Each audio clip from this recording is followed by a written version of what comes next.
Well, good evening, everyone, and welcome here to the Launchpad and our live coverage of the re-entry and splashdown of AX-2 aboard Crew Dragon Freedom, live from our TLP Space Coast studio here in Florida. We are now coming down to T-minus 17 minutes, 4 seconds and counting from that deorbit burn getting underway with Crew Dragon Freedom, committing the AX-2 crew to coming home. We've been listening into updates from SpaceX. As we continue, the crew is gearing up for the deorbit burn at 10:14 p.m. Eastern Time.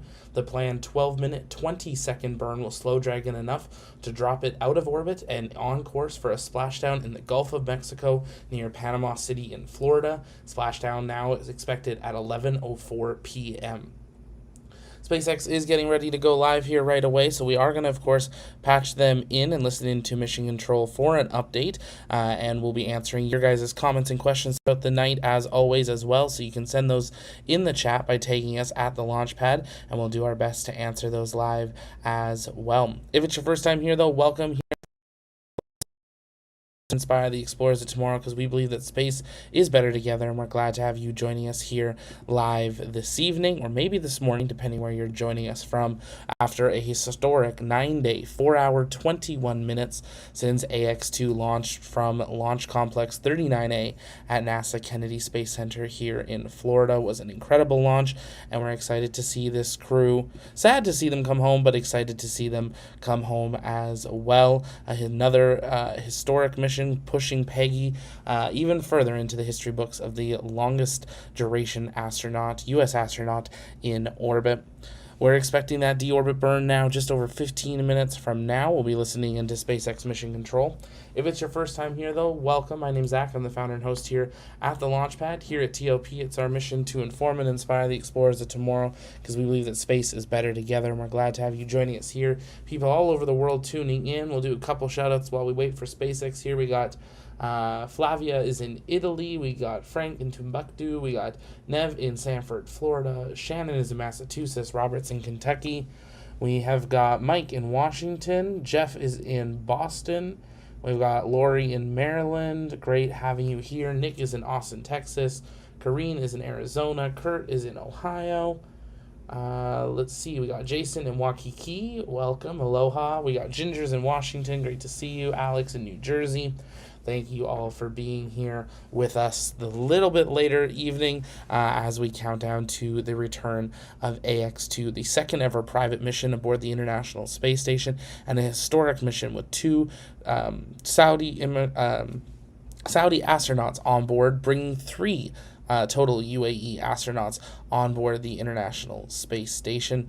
An absolute amazing thing, seeing Saudi Arabia expanding their astronaut program and really opening that up. I think we're going to see a lot come out of Saudi Arabia and in the Middle East over the coming years. Really exciting to see more nations expand into low Earth orbit with partnerships like Axiom Space. With this mission, we got to see the AX-2 crew say goodbye to their families in person. I had the privilege of being invited to join that and see them celebrate with their families just before they headed out to the pad to get ready to be suited up. Beautiful helicopter arrival and some last messages, and even took a quick moment with the crew with the press as well on that very busy day. Now, just over 13 minutes, 30 seconds from now, that deorbit burn will get underway. You can see SpaceX and Axiom Space are getting ready to go live, so of course we're going to listen in to Mission Control here in just a moment to listen in to an update on how things are progressing in the count as the crew prepares to come home from the International Space Station, having undocked about early this morning. They had undocking, and they are getting ready to come home, completing their AX-2 mission. If you haven't yet, take a moment, engage that subscribe button so you never miss another live coverage, and let's listen in to SpaceX Mission Control.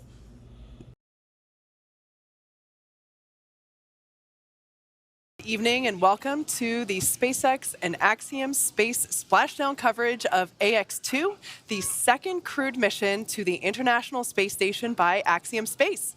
I'm Kate Tice, Quality Systems Engineering Manager here at SpaceX headquarters in Hawthorne, California. And I'm Duke Brady, a multimedia specialist with Axiom Space based in Houston, Texas. Nearing 10 days in space, our crew spent 8 days aboard the ISS, and while on board, they covered more than 126 orbits and 3.3 million miles. And now we are in the final phase of our journey. Over the next hour, we will follow the return of Peggy Whitson, John Schaffner, Ali Al-Karni, Rayana Barnawi, as they splash down off the coast of Florida and conclude the AX-2 mission. Now, we're hoping to bring you live views from our crew soon, but we don't have those views just yet due to ground station coverage. But since departing the International Space Station at 8:05 a.m. Pacific time, the crew had a brief off-duty period where they got to hang out a little bit before preparing the cabin for the final part of their journey home, and also put on or donned their spacesuits and completed successful suit leak checks. Now, over the last 11 hours, Dragon has been moving the vehicle in position for re-entry with a downhill phase burn, a short firing of Dragon's Draco thrusters to lower the spacecraft's altitude in advance of returning to Earth. That's what you see there with that animation on your screen. Next up will be jettisoning the trunk, which is that cylindrical unpressurized part. Once that trunk detaches, we will use the forward bulkhead thrusters to perform the deorbit burn. Of course, re-entry burn follows thereafter, and then we will see the drogue parachutes followed by the main parachutes deploying, and then finally with splashdown. Now, this animation shows us splashing down in the Atlantic Ocean, but we are actually going to be re-entering and splashing down on the Gulf side. We are targeting a splashdown location of Panama City. So just a quick note there about that location. Right. And when it does splash down, SpaceX knows exactly where Dragon is expected to land, with recovery teams pre-positioned in the area. These teams are trained to get to the Dragon spacecraft quickly, secure it, and then hoist it aboard the main recovery vessel. From there, crews will open the hatch and help Peggy, John, Ali, and Rayana out of Dragon Freedom. And it'll be a super exciting moment. That will be the first breath of fresh air that they've had in 10 days. Absolutely. I'm sure it's going to smell different than station. The AX-2 mission has been remarkable from start to finish in so many ways, really. This mission is the culmination of years of hard work between both government and private entities to expand opportunities for countries, institutions, industries, and individuals around the world to partake in meaningful science, research, manufacturing, and STEAM-related activities in space. And this crew has certainly stayed busy with many of these kinds of efforts while on station. Yeah, let's take a moment to properly introduce our crew. The AX-2 mission is commanded by retired NASA astronaut Peggy Whitson. Born and raised in Beaconsfield, Iowa, she was inspired along with the world when she watched the Apollo 11 crew walk on the moon. She has since become the most experienced American astronaut and one of the most decorated. Prior to this mission, Whitson flew 3 long-duration missions to the ISS, accruing more time in space than any U.S. astronaut and more than any woman in the world, a cool 665 days. A record she just extended on this mission to 674 days. Now, not only does she serve as the commander for this mission, but Peggy also serves as the director of human spaceflight for Axiom Space. The pilot for AX-2 is private astronaut John Schaffner. Born in Alaska and raised in Kentucky, Schaffner has become the first Alaskan to go to space. He is a STEAM education advocate, business pioneer, and long-life space enthusiast. A pilot since the age of 17, John has over 8,500 flight hours, holding commercial, instrument, single-engine, and multi-engine ratings in land and sea aircraft, as well as helicopter. As an athlete, John has years of competitive experience in water skiing, cycling, whitewater kayaking, hang gliding, skydiving, and base jumping. Throughout this mission, John has invested a lot of his time in STEAM education activities aimed at empowering educators and inspiring teachers.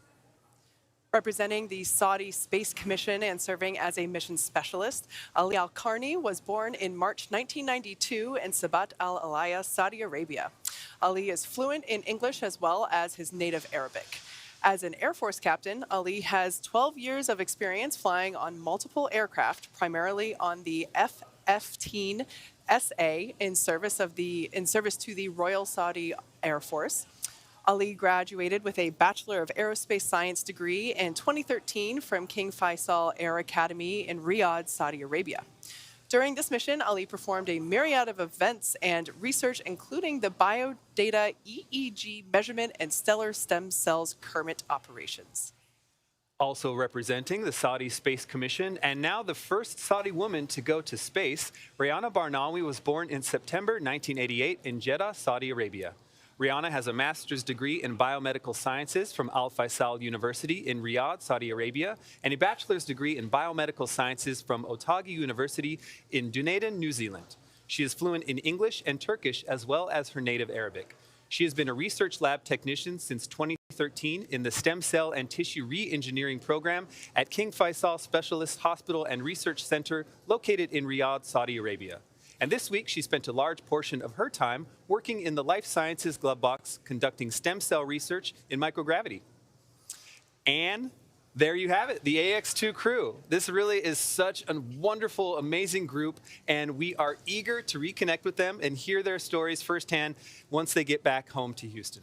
Now, like we mentioned before, we are hoping to bring you live views of the Dragon capsule momentarily. Now, I do want to note that a few minutes ago, the SpaceX teams did pull go for deorbit burn. So that's basically the next big step that we have. Now, at the moment, Dragon is doing a couple of things autonomously, meaning it's doing it all by itself. It's isolating the thermal control system fluid loops from the radiator. This system is what will help keep the internal temperature of Dragon temperate for the crew during reentry. And then after that, we will see the claw separate. That claw connects the trunk to the cap, and it delivers power, telemetry, and fluids. And that claw separation is the first step in that trunk separation. Of course, we have to separate that trunk, or jettison it, really, in order to expose the heat shield, which is located at the bottom of the capsule. And so once that... Delayed call, deorbit sequence start.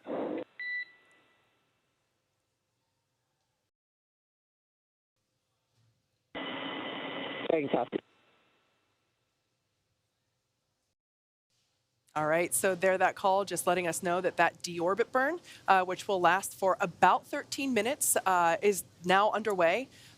We are right now utilizing the 4 Draco thrusters on the forward bulkhead, meaning they're basically at the top of the capsule, right near where the nose cone is located, and also near the where the the forward hatch is located, which is what is used to dock to the International Space Station. So those 4 Draco thrusters are firing. That will last 13 minutes. Once that's complete, we will close the nose cone. And once that nose cone is closed, we will basically be ready. The Dragon will be physically configured for reentry. Now, we are expecting today to have a loss of signal, or LOS, and that basically is a lot of friction building up on the exterior of the capsule as it is reentering the Earth's atmosphere, and basically resulting in a buildup of super hot plasma. Now, we will be flowing cooled nitrox, or nitrogen oxygen. Nominal trunk jettison. Great news. Dragon copy.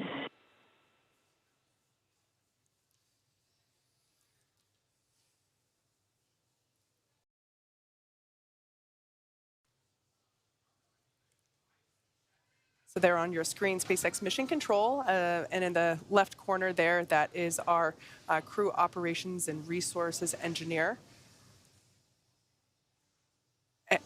And I mentioned before that we had our deorbit burn underway. I got ahead of myself. We just heard the call out for that claw separation, meaning the trunk will be up next to deorbit. Will be up next to be jettisoned, and then we will step into that deorbit burn. On your screen there, SpaceX Core Michael Blasco, there in the left corner. The SpaceX. Oh, and there we have our first views of the Axiom 2 crew. We can see their visors are up. That's great. We have Commander Peggy Whitson in the foreground, now on the left of your screen, and John Schaffner, the pilot, on the right. So I love this view where we can actually see their screens.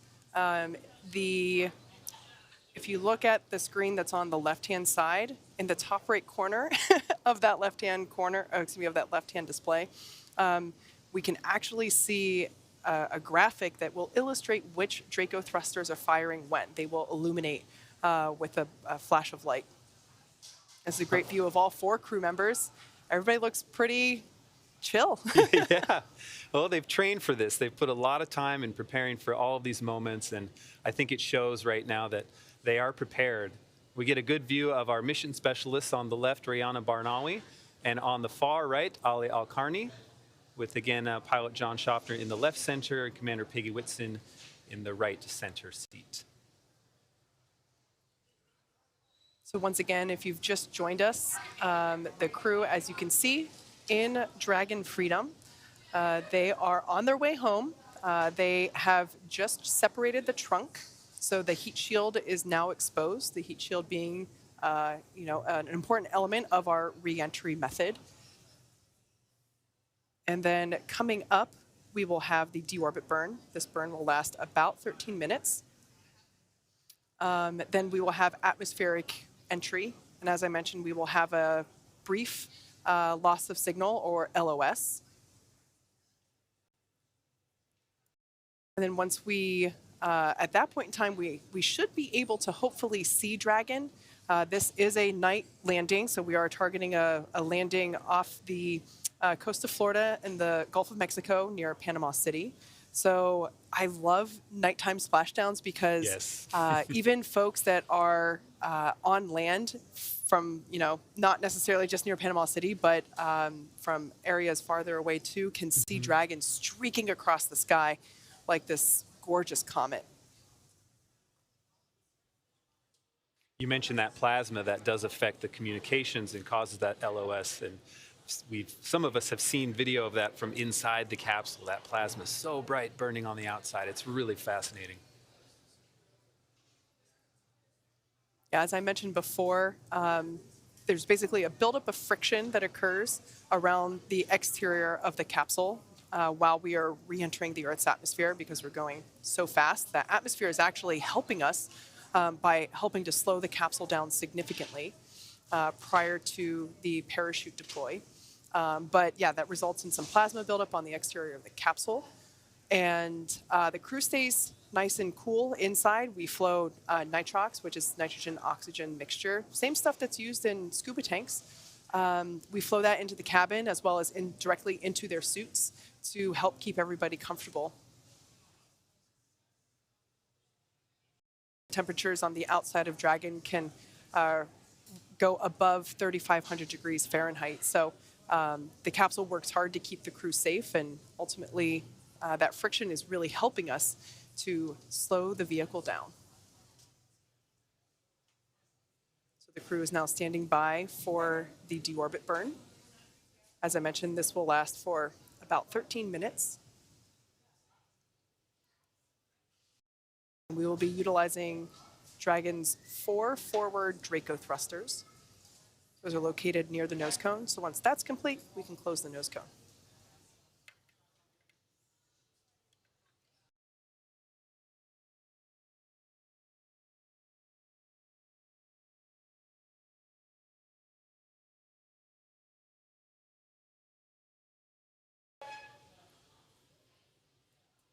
And the deorbit burn is now in progress. As I mentioned before, this burn is expected to last for about 13 minutes. Quick recap. We, just within the last 10 minutes, Dragon jettisoned its trunk and initiated that deorbit burn just a minute or two ago. On the view where we have, where we're looking between pilot John Schaffner and Commander Peggy Whitson's shoulders, we can actually see those Draco thrusters firing on their display screens. I love being able to see that. I'm sure it gives them another, layer of confidence. It's probably great, even though it's an autonomously operating vehicle. Oh, there we go. There's another shot of it. It's nice to have that visual reference. Mm-hmm. The crew appreciates it as well. And then the center screen showing where they are in their trajectory home as well. Now, this deorbit burn is the last time that those 4 forward Draco thrusters will be firing. Dragon has not yet entered the Earth's atmosphere. This deorbit burn is basically what lines the vehicle up and puts it on its final trajectory home to the landing site, which, as I mentioned before, is off the coast of Florida near Panama City. And as we can see, the crew using their screens to keep tabs on the burn duration, the Draco thruster firings, and then, as I mentioned before, trajectory details such as entry angle, capsule perigee, how much distance remaining until deorbit burn termination. As I mentioned before, Dragon is autonomous, meaning it's flying itself. So right now, all the crew has to do is stay strapped in their seats and keep tabs on things.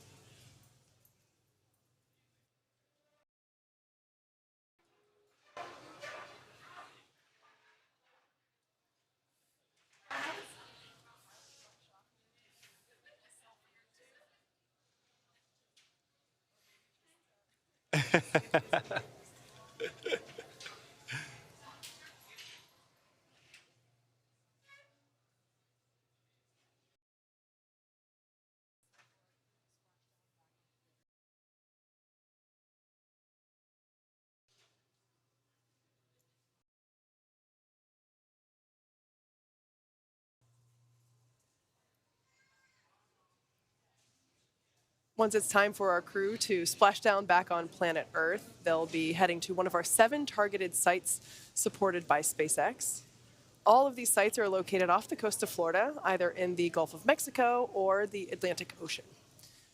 Spreading these supported sites across multiple locations helps to maximize the opportunities to return for this mission and also for future crews, lowering the chance that we'll have to wave off due to bad weather.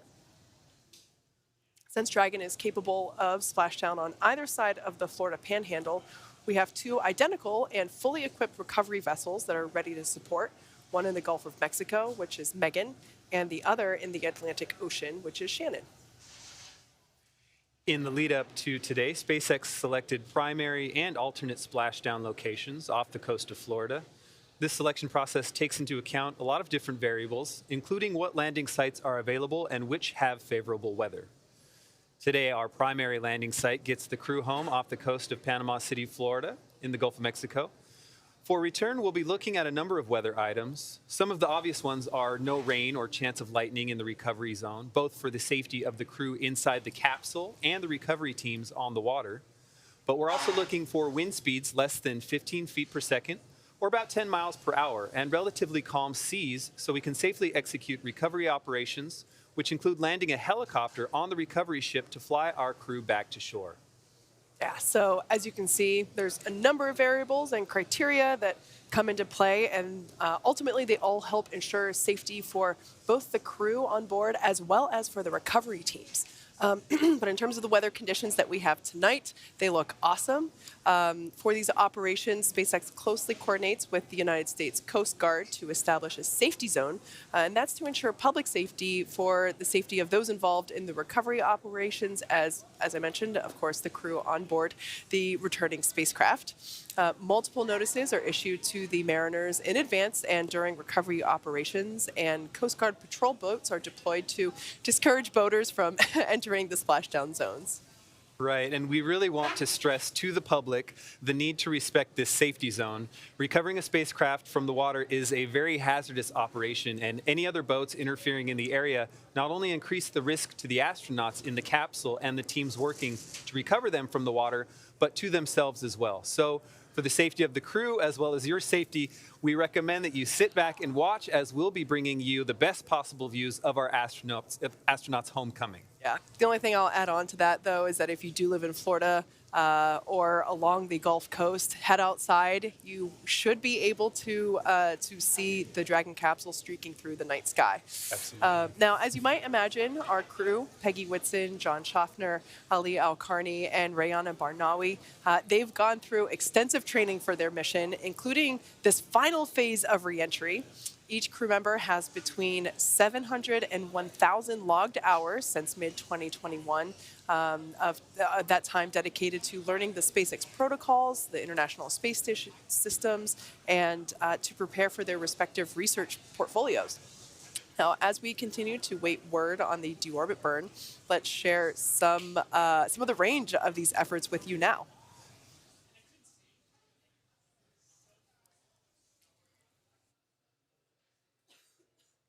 Private astronaut training is quite rigorous. To prepare for the AX-2 crew mission, our team at SpaceX, their teams at SpaceX, had to spend the last several months teaching the crew about orbital mechanics, right? That's absolutely right. They also learned how to live in microgravity and running simulations of full missions from inside our Dragon training capsules. The training program includes nearly 100 different lessons covering all aspects of the flight. And list goes on. You guys did such a great job with our crew here. They actually had so many other people they got to visit too. The AX-2 crew spent time in simulators like this centrifuge, and it's experiencing higher G-forces. And so kind of complementary to this, the crew also participated in a zero-G parabolic flight that simulated the lack of G-forces. But aside from simulating gravitational forces they will experience, they also underwent altitude training in a hyperbaric chamber. So this can simulate high altitude and hypoxia so that they can identify not only their own symptoms, but the symptoms of their crewmates if they need to recognize those. They also spent time at Johnson Space Center in the mock-up facilities training for this mission. So to spend 8 days living on board the ISS, they spent time learning from the mission controllers, experts in safety and emergency ISS procedures, and as well as the essentials to living aboard the orbiting laboratory. Things like how to heat up your food, where to find the equipment you need. The goal is to be able to confidently complete every task on their timeline, but also be contributing members for the space station as a whole with the other astronauts as they carry out their duties. And so to that end, they also went to Cologne, Germany, and Tsukuba, Japan. They trained with ESA and JAXA to qualify on the European Space Agency's Columbus module, as you'll see here. The ESA instructors shared many of the systems and operations procedures, as well as some of the daily tasks and emergency protocols. Separately to qualify for the Japanese exploration module, the crew traveled to Tsukuba, Japan, to learn from instructors at the Japanese Aerospace Exploration Agency. As you can imagine, international collaboration is a constant throughout this mission. So it's one thing to learn the systems of the ISS, but it's just as important to understand how to live and work as a team in a shared space. And so this team spent 5 days training in the Human Exploration Research Analog, or HERA, at the Johnson Space Center. This is a confined experience that's designed to isolate the crew to build cohesiveness and teamwork. This experience included a chance to simulate work and research procedures, rehearse outreach efforts, and even respond to mock emergencies, all while living in close quarters and unable to leave the facility. Pretty exciting stuff. And of course, it all leads up to what they're experiencing now. They are going through what we refer to as the reentry phase of the mission. Right now, there's a live view of within our Dragon capsule of the AX-2 crew. They have spent time rehearsing what happens here. And as we mentioned before, they're mostly just monitoring and keeping tabs on progress. But one thing that they did train extensively on is the egress process from the capsule. You know, they are returning from 10 days in space. Their body might feel a little different, and to help ensure that nobody injures themselves when they're egressing or exiting the capsule. They have practiced that here in Hawthorne with the teams, just to help make sure that they know what order they're going to go in and who to lean on for help as they step through the side hatch once again. Right, because everything is so perfectly orchestrated. Absolutely. As we talked about, the team staging for the rescue, every crew is within 3 miles of these potential splashdown zones. They know what they're doing, and they've spent time practicing this. Absolutely. Great shot of our crew still. That's Commander Peggy Whitson in the bottom of your screen. John Schaffner, the pilot, a little further back, and just out of view are the mission specialists, Ali Al-Karni, hidden below us to the left, and Rayana Barnawi far at the top of the screen there. Now the deorbit burn should be wrapping up in about 30 seconds. And we can see exactly as the crew sees on their displays, that center screen showing them their trajectory details, as well as what step of the burn or what step of the mission we are in. So we can actually, it looks like it says there deorbit burn, which makes sense. That's where we're at right now.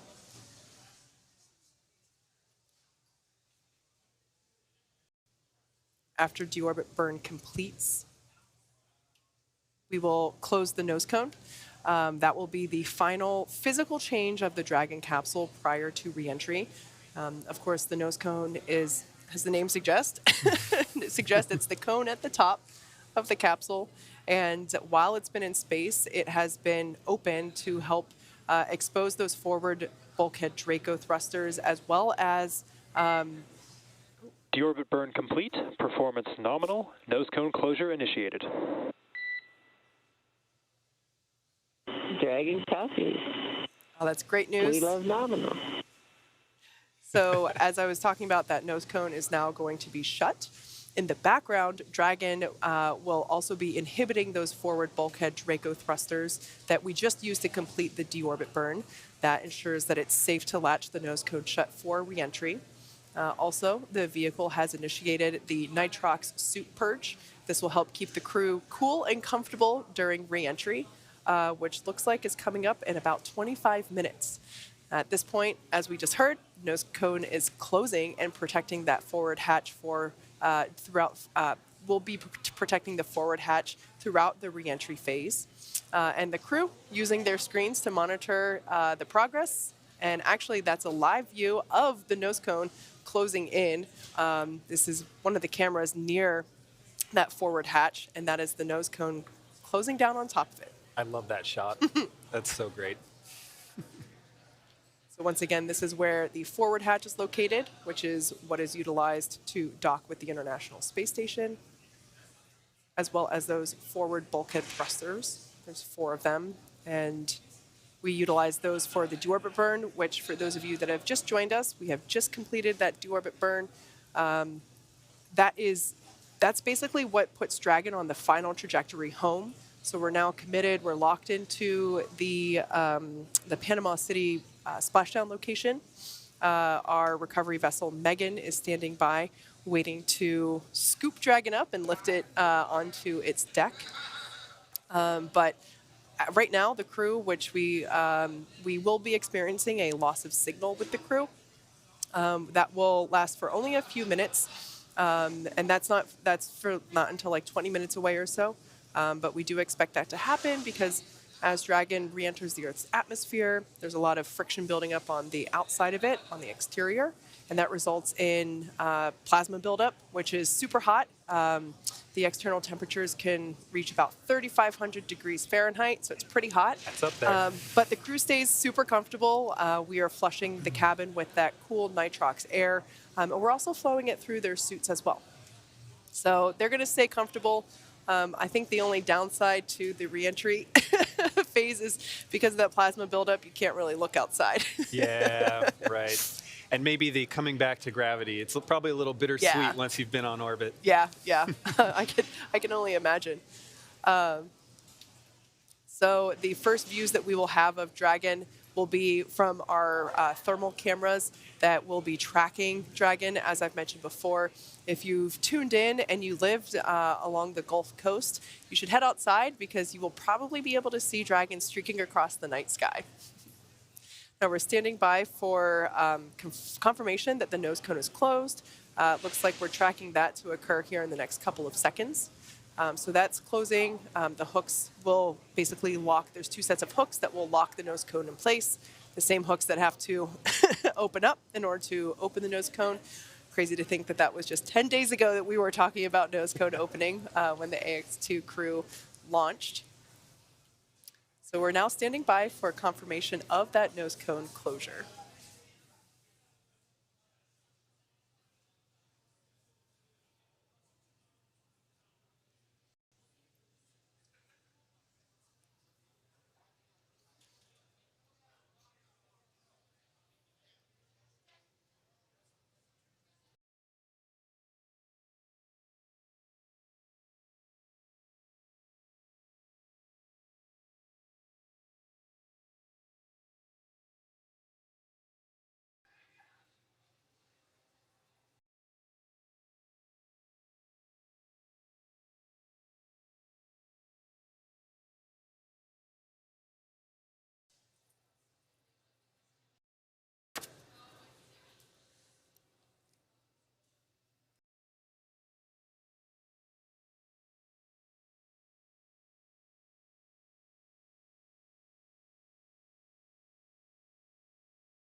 All right, so it looks like both sets of hooks are confirmed to be closed, so that nose cone is locked into place.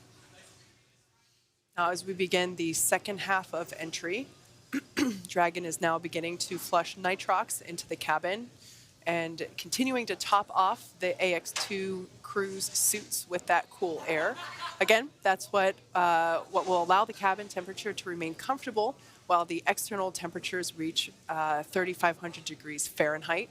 Now, the heat shield, which is the structure that was exposed when we jettisoned the trunk from the Dragon capsule, that heat shield is pointing forward, which basically leads the capsule to the landing site. That heat shield is comprised of PICA 3.0, which stands for Phenolic Impregnated Carbon Ablator.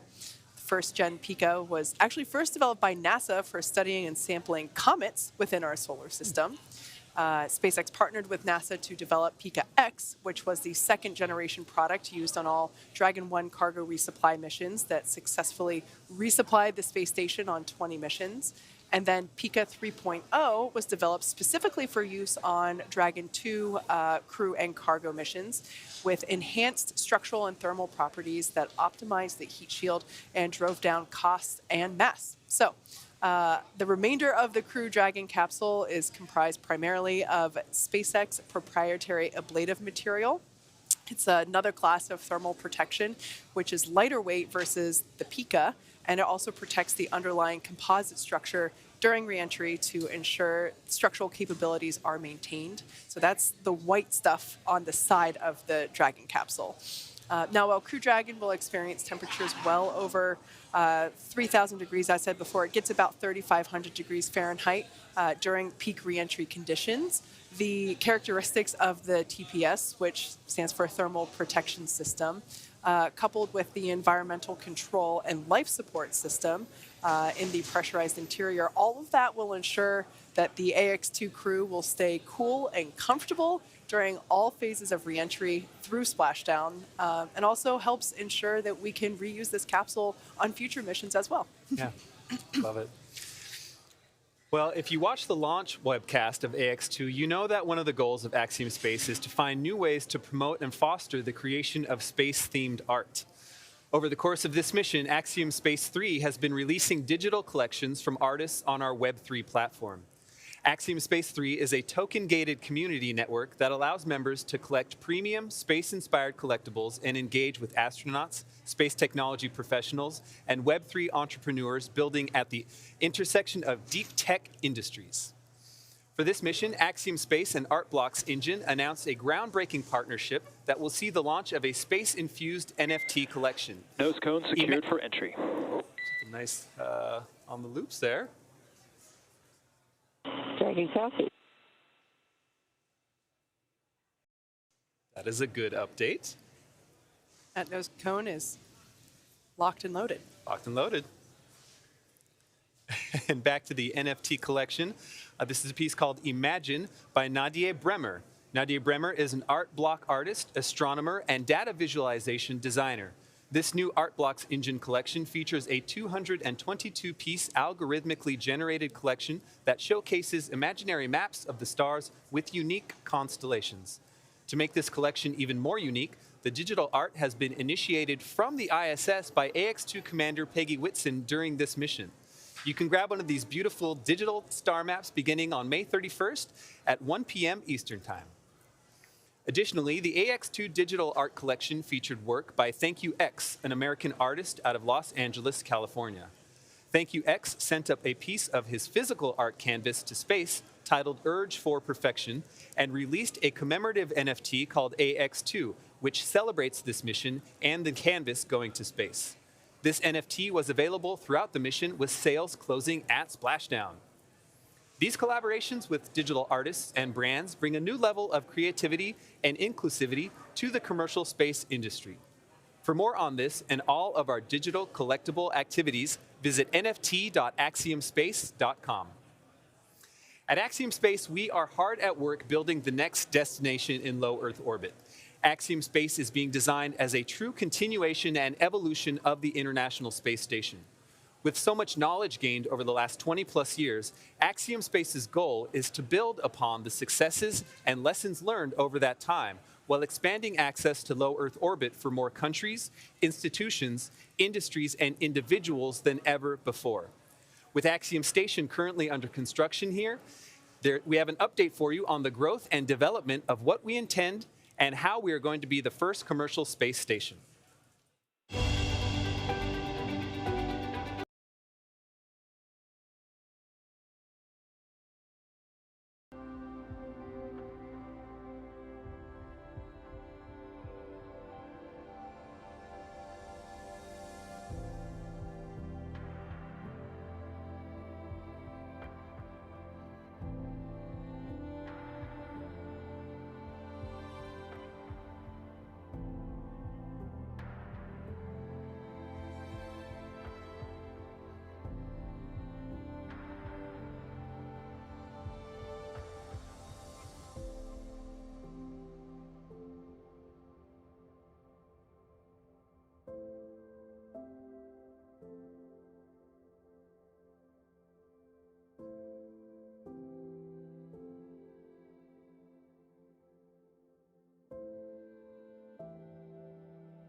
If you're just joining us, welcome here to the launch pad. We are now at T-minus 25 minutes and counting until AX-2's crew arrives back on Earth, splashing down in the Gulf of Mexico just off of Panama City aboard Crew Dragon Freedom. The deorbit burn is complete and the crew is coming home. Axiom Space playing a promo video here about their station and their developments for future things, but they love some copyrighted music, so that is why we are doing a quick update here. But if it's your first time here, welcome here at the launch pad. It's our mission to inform and inspire the explorers of tomorrow because we believe that space is better together, and we're glad to have you joining us here live tonight. If you guys have questions, you can send those in the chat by tagging us at the launch pad, and we'll work on answering those live throughout the rest of today's stream. AX-2 launch team plus 9 days, 5 hours, 2 minutes, 45 seconds ago from Launch Complex 39A at NASA Kennedy Space Center here in Florida. Our TLP crew and rocket chasers were on site to say farewell to the crew. We're excited to see them coming home here this evening. Now just under 24 minutes until splashdown expected in the Gulf of Mexico. If it's your first time here, make sure you engage that subscribe button so you never miss another live launch coverage, docking, undocking, or return to Earth. And we would invite you to join our TLP community over on Discord. Listen back in to Axiom and SpaceX Mission Control.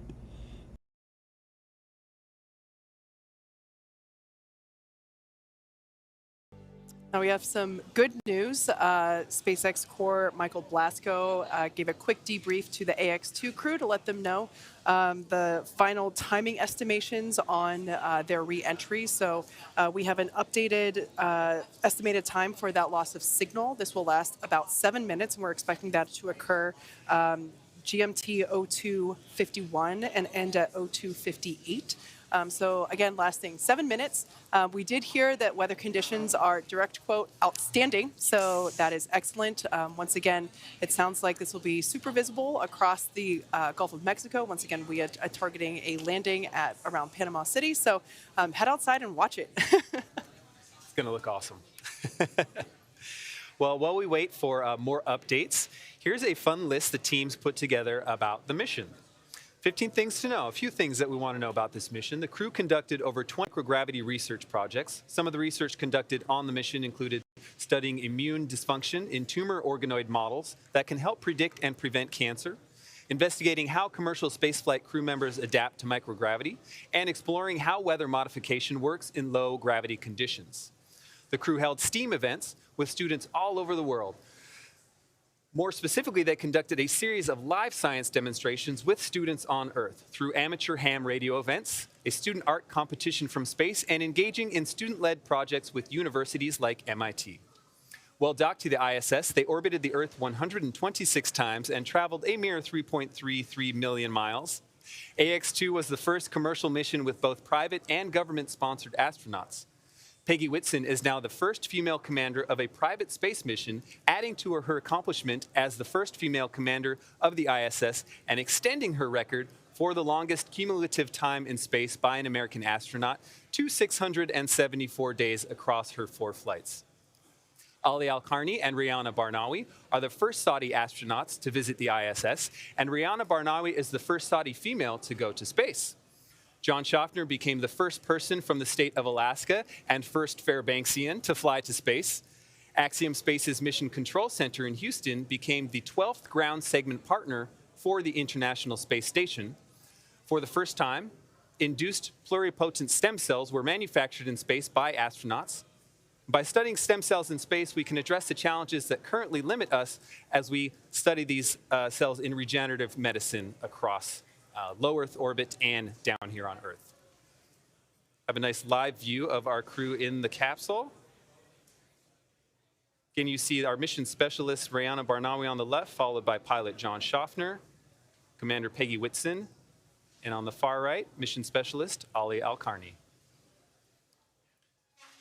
On that far left, Rihanna Barnawi conducted 7 consecutive days of life science glove box operations during her 8-day docked mission time frame.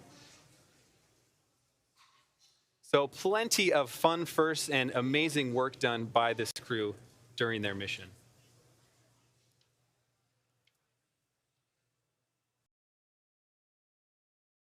Here's another fun one. Our zero-G indicator, named GG, continued the tradition of having the microgravity indicator inside the spacecraft to provide a visual reference for when the crew has reached weightlessness. As the 5th crew member of AX-2, Gigi's mission is to inspire children around the world to learn about space. Gigi is a Build-A-Bear teddy bear wearing Axiom's AX-EMU spacesuit, just like the ones that NASA astronauts will wear on future missions to the moon. AX-2 is a precursor for Axiom Station. These missions are an important step along the journey of constructing the world's first commercial space station. AX-2 also did some tech demos on board. The AX-2 crew successfully conducted 2 Axiom space-led technology demonstrations on the space station, which are trailblazers for the next generation of video communication in space and imagery downlink. Returning with them in SpaceX Dragon Freedom is actually more than 300 pounds of cargo and important data that will impact our understanding of human physiology on Earth and on orbit.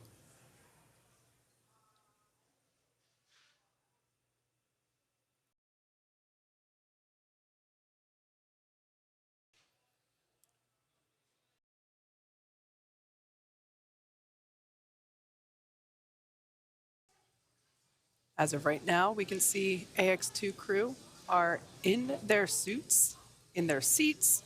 They're continuing to follow progress on their tablets and the display screen above their head. We have an anticipated loss of signal coming up in about 12 minutes, a little bit, almost 13 minutes. Or excuse me, that LOS will occur in 6 minutes, and we expect that to last for 7 minutes total. And we have an anticipated splashdown time of 8:04 p.m. Pacific, 11:04 p.m. Eastern Time. So up next will be that communications blackout period.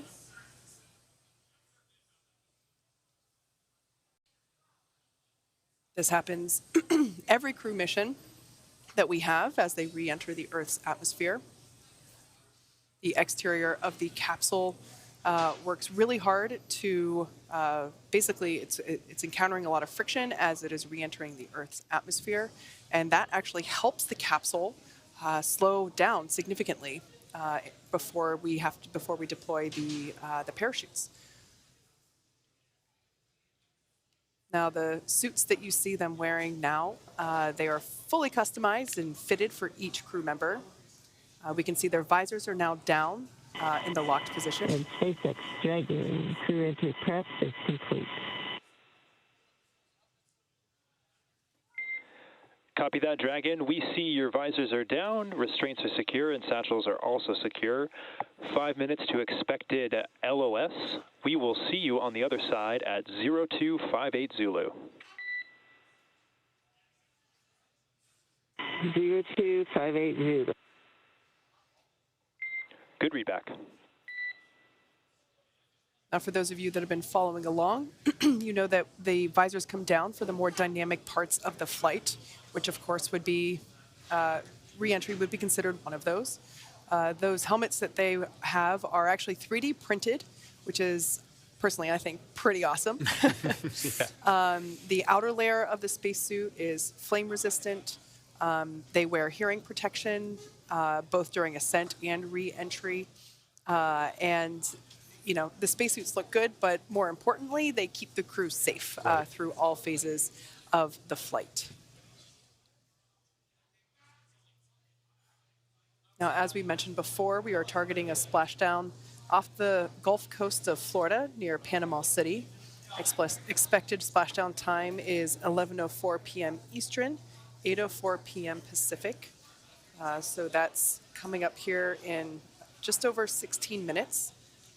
The next thing we have coming up in about 3 minutes is the anticipated loss of signal, or LOS, as we hear it referred to on comms.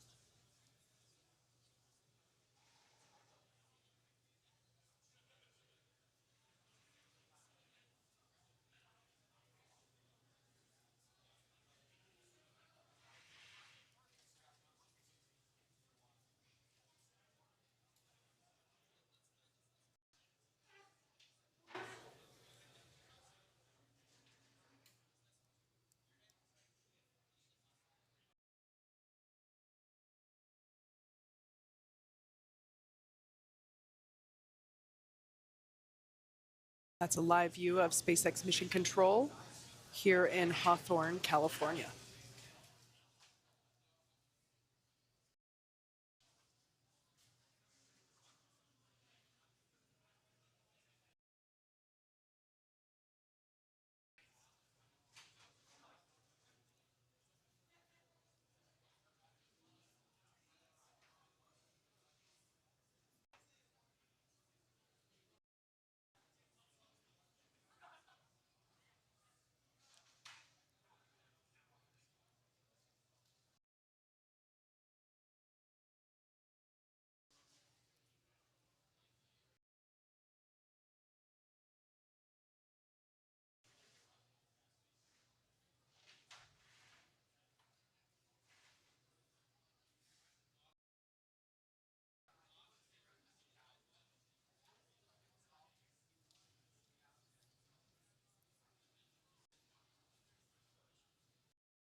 AX-2 is Axiom's second mission with SpaceX, and there are 2 more planned, AX-3 and AX-4.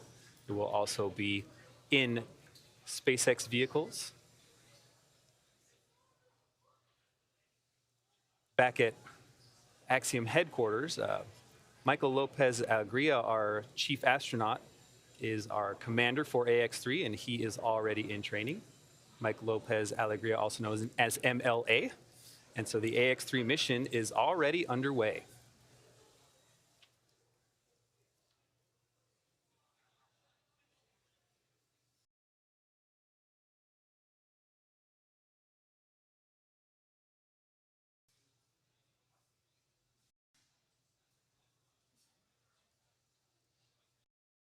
We're now coming up to the anticipated loss of signal, or LOS.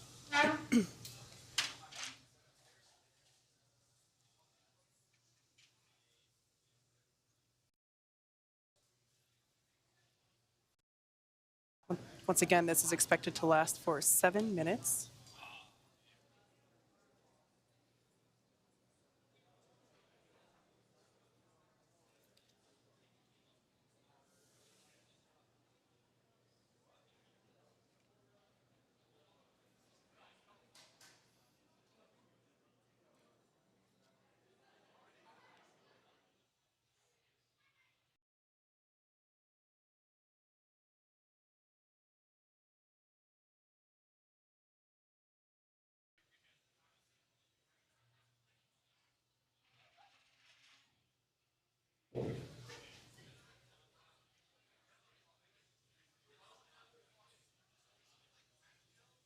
All right, so at this point, we are entering the communications blackout period, or LOS, loss of signal.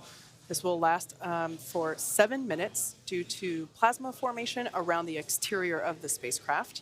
During this time, no vehicle telemetry is received by mission control or the recovery team, and no external commanding of the vehicle or voice communication is possible. As a reminder, Dragon is designed to fly itself and continues to autonomously use Draco thrusters to orient itself during the reentry phase. During reentry, the vehicle will be slowing down from orbital velocity, which is about 17,500 miles per hour, and it will basically continue to decrease a lot of that deceleration occurring during this atmospheric reentry. And then the top temperature for Dragon, as I said earlier, exterior temperatures reach about 3,500 degrees Fahrenheit. So the crew remains comfortable as we are flowing nitrox, cool nitrox air, both into their suits as well as into Dragon's interior cabin. So while it gets toasty on the outside, and we will see the evidence of that once we get lights shining on Dragon and it's lifted up onto the deck of our recovery vessel, Megan, we will actually be able to see the ablative material on the exterior of the capsule. It'll have some charring on it, which is a good indication that it worked. I like to call them toasted marshmallows. That's the kind of brown patina it reminds me of. So once again, we are in the anticipated communications blackout period. We have about 4 minutes remaining. Total runtime for this blackout period is 7 minutes, so we're roughly about halfway through. In previous crew returns, we have sometimes regained communication faster than expected, so probably in a couple minutes we might hear SpaceX core Michael Blasco start hailing the crew to see if we can regain those communications.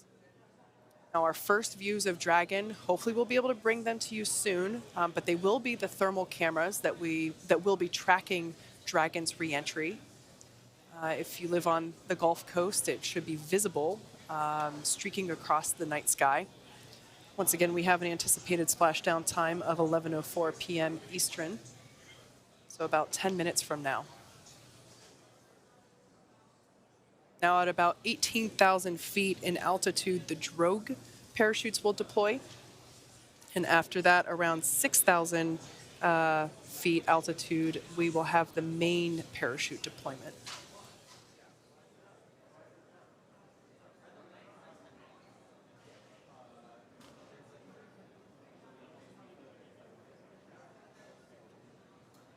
And there's our first live view of Dragon Freedom with the Axiom 2 crew.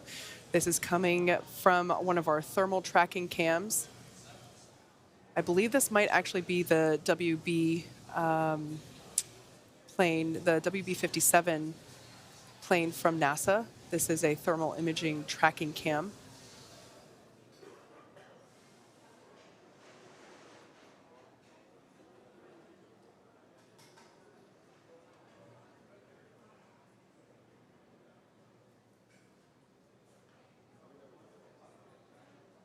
About 2 minutes remaining until we have an anticipated until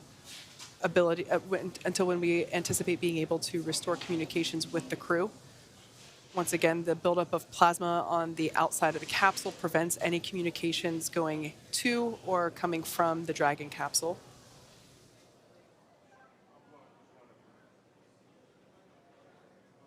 You can see SpaceX engineers there on console monitoring Dragon's progress as it is autonomously steering itself to the splashdown site off the coast of Florida.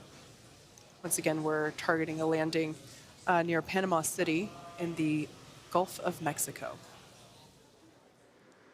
And a quite excited small crowd outside of mission control here at SpaceX. You can see them there awaiting the return of the 10th mission of crew members on board Dragon. Yeah, and we're well underway with our second shift operations here at SpaceX headquarters. So we can see some folks, as you, can definitely see they're gathering, awaiting more views of. Oh, there's a beautiful shot. We can see that capsule now streaking through the night sky.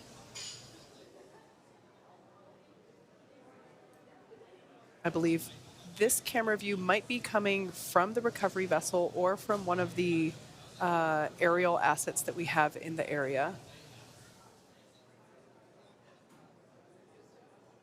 We're now coming up to the end of the expected loss of signal.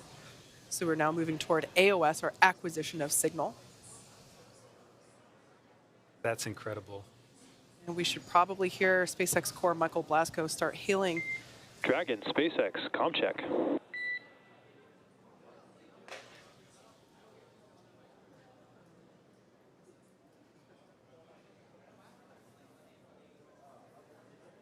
We have you loud and clear. Likewise, good to have you back. Expect automated chute deployment. Dragon cap.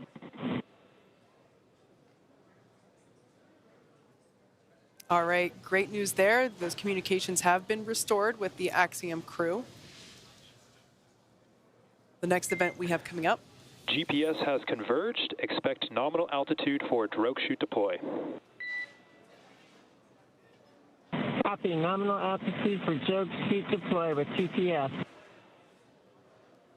Now we expect those drogues to deploy when the Dragon capsule is around 18,000 feet in altitude. And we're roughly a minute and a half away from deployment.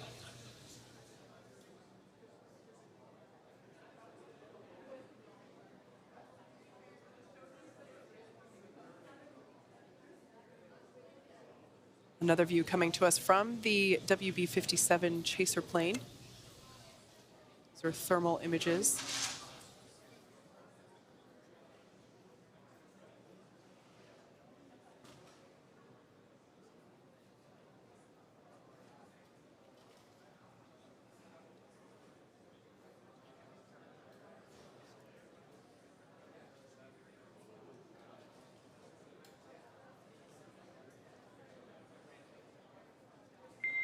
Brace for drogue window.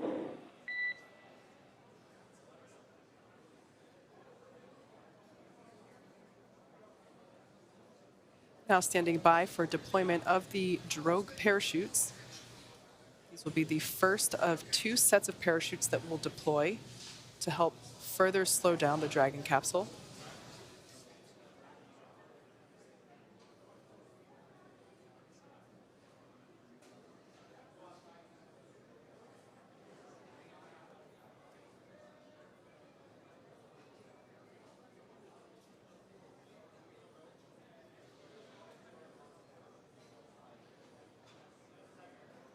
Should see those drogue those drogues deploy any second now.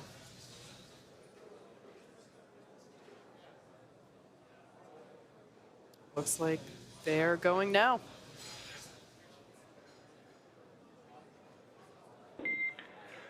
Visual on 2 healthy drogues.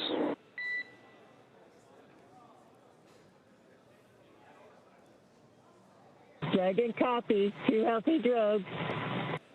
All right, great news there. Those 2 drogue parachutes have deployed. That helps to stabilize the Dragon capsule and provide that initial deceleration via parachute. Up next, we will have the main parachutes deploy. Vehicle velocity at main chute deployment is about 119 miles per hour, and they deploy between 6,500 and 6,000 feet. And there we can see those drogues pulling away, exposing the main parachutes. There are 4 main parachutes on the Dragon capsule, and it looks like those are now expanding, that reefing. Main chute descent rate nominal.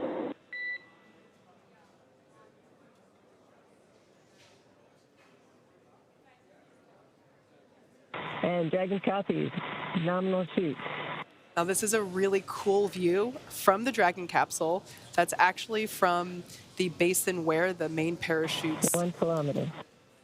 1,000 meters, copy. It's a view from where those main parachutes were just located. From this point on, we will hear Commander Peggy Whitson call out the altitude of the Dragon capsule. So we just heard her call out 1 kilometer, meaning 1 kilometer above the ocean surface.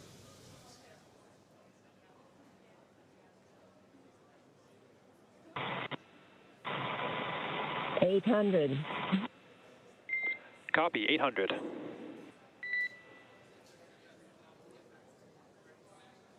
So at this point in time, we can see we have 4 healthy main parachutes have deployed for the Axiom 2 crew. In a matter of minutes, they have gone from 17,500 miles per hour down to roughly now about 70 miles per hour. 600. Copy, Even less than 600. that, when the main parachutes were deployed, they were going about 119 miles per hour. And by the time that they actually land in the water, it's about 10 miles per hour, thereabouts.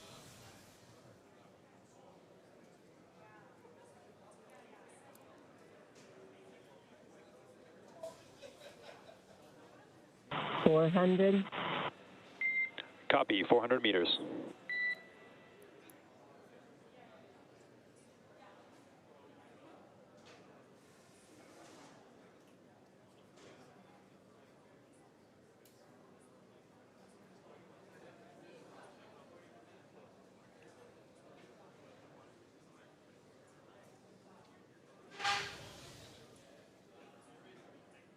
$200. Crew is braced. Copy, 200 and braced for splashdown.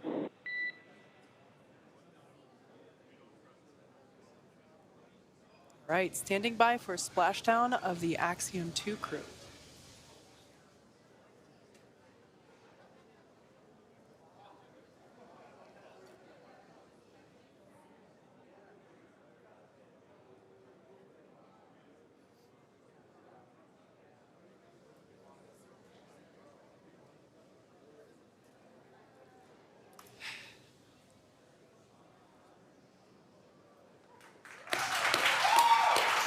AX-2 is back on Earth.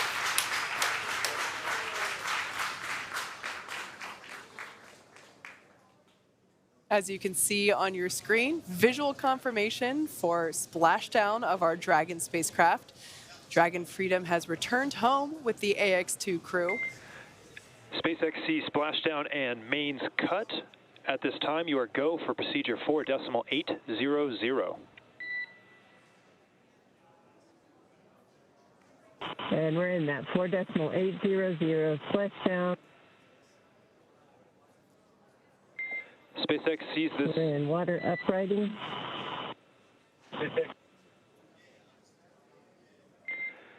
SpaceX sees the same. Peggy, John, Ali, Rayana, on behalf of SpaceX, welcome home.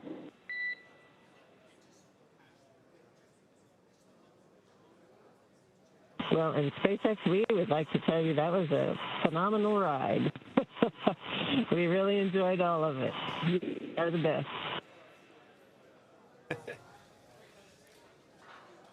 As you can see on your screen, the SpaceX recovery team and vessels have been waiting for Dragon splashdown, which they made on time just 1 minute ago at 8:04 p.m. Pacific. They will now make their way to the splashdown location. The teams have been ready and waiting about 3 nautical miles away. So, And SpaceX, Dragon, we feel like we're probably in stable 1. Copy, stable 1. All right, that communication there, just Commander Peggy Whitson basically estimating what position Dragon is in, depending on how it lands. Generally speaking, it lands upright, excuse me, which is we refer to as stable 1. But the teams it'll take them about 30 minutes to make their way to our crew inside Dragon.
As you can see there on your screen, recovery teams now making their way to the Dragon spacecraft. We are excitedly awaiting their recovery. Dragon has already autonomously completed several steps to safe itself following splashdown. We can see lots of bright lights there by the teams both in the water and in the air to help ensure that the recovery team can see what they're doing. Absolutely. And for those of you just joining us, the return of AX-2 has gone smoothly so far. Dragon Freedom successfully re-entered the Earth's atmosphere, followed by deployment of its parachutes to slow the spacecraft down to a gentle 15 miles per hour. Dragon successfully splashed down in the Gulf of Mexico at 8:04 p.m. Pacific time, right on time, off the coast of Panama City, Florida, in the Gulf of Mexico, and we are now awaiting Dragon's recovery. Yeah. Now, upon detection of landing, Dragon automatically releases the main parachutes, and that's to help prevent the wind from pulling on the spacecraft. The Dragon then automatically safes any pyrotechnics still present on the vehicle and may... Dragon, SpaceX is go for recovery personnel to approach. Expect personnel alongside in approximately 1 minute. We'll be expecting them. Thank you. SpaceX core Michael Blasco just giving the crew a heads up that they can expect some folks to reach the Dragon capsule. So those are the fast boats that we see now approaching. The view that we have now is actually coming to us from our recovery vessel Megan, which is also making its way to the Dragon capsule, but it doesn't go as fast as the fast boats do, so it takes it a little bit longer. So at this point on, we will see the operations get closer and closer into view. But at this point in time, the astronauts remain seated and in their suits, and the onboard air conditioning keeps temperatures in check inside the spacecraft, and communication systems on board remain powered up. So as we just heard, the crew can continue to communicate. That's right. And SpaceX has 2 fast boats in the recovery fleet, which have moved quickly to the splashdown point. They're being followed by Megan, as Kate just said, the main recovery vessel, which will move into position upwind of the spacecraft. The 2 fast boats have very specific roles. The first approach is focused on immediate safety inspection of the capsule integrity and checking for any presence of hypergolic propellant vapors, ensuring that it is safe for Megan to approach the Dragon spacecraft. Once the capsule is cleared for full approach, the team begins rigging the capsule for water recovery by the recovery ship. The second fast boat is responsible for parachute recovery. Dragon, we're complete with 4.800. Copy, 4.800 complete. Great, just some more updates on nominal completion of the checklist. As I was saying, that second fast boat is responsible for parachute recovery and also serves as a redundant boat to the first. And Dragon, requesting permission to come on board via the display camera view only. The display camera view only. Yeah, you can come on board. Copy, and work. Permission granted from Commander Peggy Whitson there on the net. And then lastly, on the fast boat points, we'll see a team member on a jet ski helping to gather up the now detached parachutes. Now, it'll take a little bit more than 10 minutes for the recovery crew to complete all those safety checks. And once those are complete, the team will begin preparing Dragon to be lifted into the recovery vessel. As part of the preparation for that lift, one member of the recovery team will climb on top of the capsule so they can attach Dragon's hoist rings and connect the lifting lines. It will take less than an hour to raise Dragon onto the recovery boat and remove the crew from the spacecraft. And then, after medical checkouts, the crew will return to the Cape by helicopter and be rejoined with their families. That's great. I'd love to have the role of jumping. Display camera is on board. I would not like to have that role. I've said it on previous Splashdown webcasts, the individual responsible for jumping into the ocean at night sounds like a nightmare to me. So I have a lot of respect for the individuals that are trained and willing to do that job. It is an important job that is actually a very a highly technical role, as they have to go through a lot of training, excuse me, and they are also need to be able, have to know where they are allowed to step, and really how to attach the fittings, as I mentioned before, those hoist points for where Dragon will then be hooked into and lifted onto the recovery vessel. We can see the Dragon capsule getting closer and closer into view as our recovery vessel, Megan, makes its way to the splashdown site.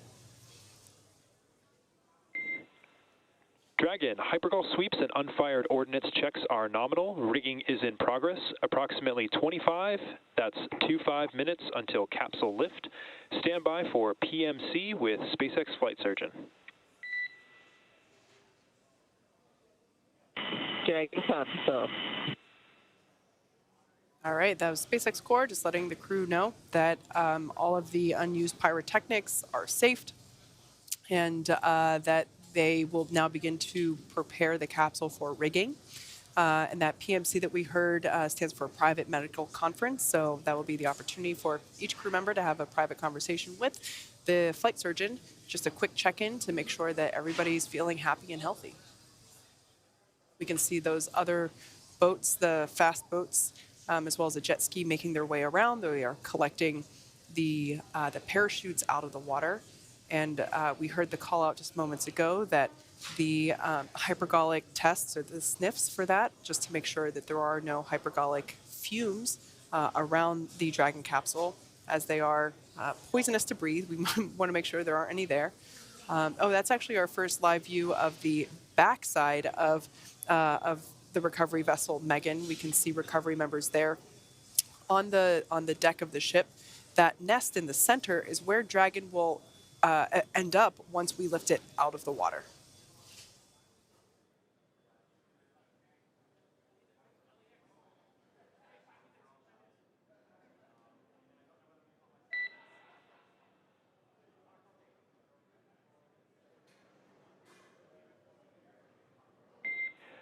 Dragon to ground is now public.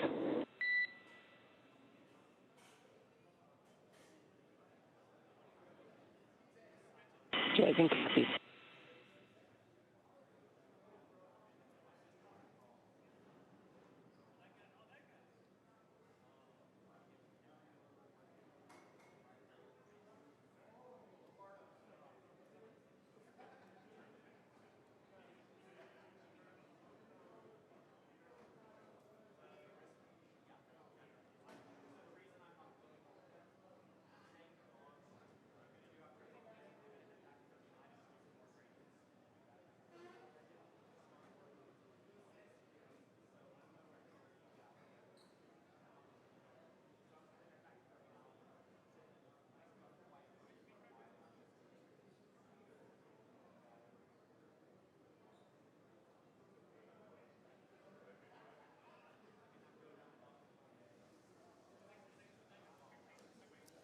Got a better view now of the recovery team there on the right-hand side, making their way, making progress with getting the Dragon capsule rigged and prepared for lifting out of the ocean and into the platform there on the left-hand side of your screen. One thing to look out for, given excuse me, the bright lights, that can attract bugs, which attracts fish, which sometimes attracts dolphins, as we have seen in previous night recoveries. Looks like there's a drone there above the recovery team on the right-hand side. So yeah, we might see some splashing in the water near where the recovery teams are. And we can actually now see there, that view on the right-hand side, the SpaceX recovery team member. Yeah, but now we got a full screen of that SpaceX recovery team member, really visible, climbing on the Dragon capsule. As I said before, this is a highly specialized and trained position within the recovery team, as the Dragon capsule, certain areas are wet as it just splashed down, and they have to ensure that the rigging and the hoist points are attached and secured to the Dragon capsule. The recovery vessel Megan making its way closer to the splashdown site. And it looks like the team on the right, in the recovery vessel to the right, was finishing. You can see there they are pulling the parachutes onto the boat.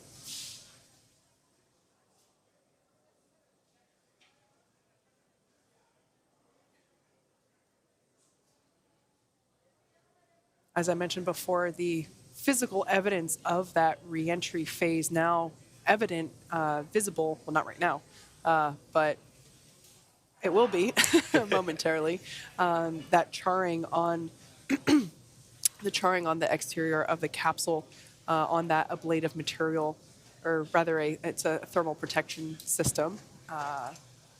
As the name implies, it helps protect the capsule during that atmospheric reentry.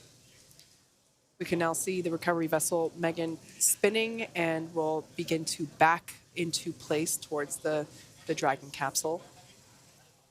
And for those of you that have just joined us, the splashdown occurred at 11:04 p.m. Eastern Time, 8:04 Pacific Time, right on time. We heard that the weather conditions in this area were outstanding, and that certainly appears to be the case here, as we can see on screen. We can see the recovery team member on the bottom right, directing traffic, if you will, helping to guide the recovery vessel toward the splashdown site.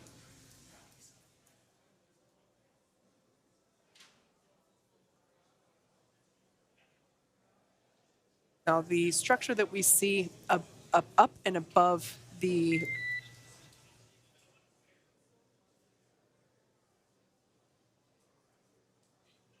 I thought we were going to get some comms there, but perhaps not. That lift that we actually see above those two recovery team members, that's a hydraulic lift that once we get closer to Dragon, it will actually push out a little bit and basically hover over. Dragon, be advised, we are transitioning the forward link. Comm will be unavailable for approximately 5 minutes.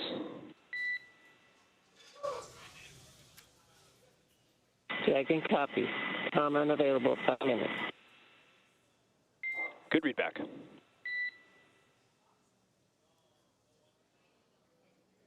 As I was saying, that hydraulic lift will tip out over the back end of, or the aft end of the boat, and over the Dragon capsule.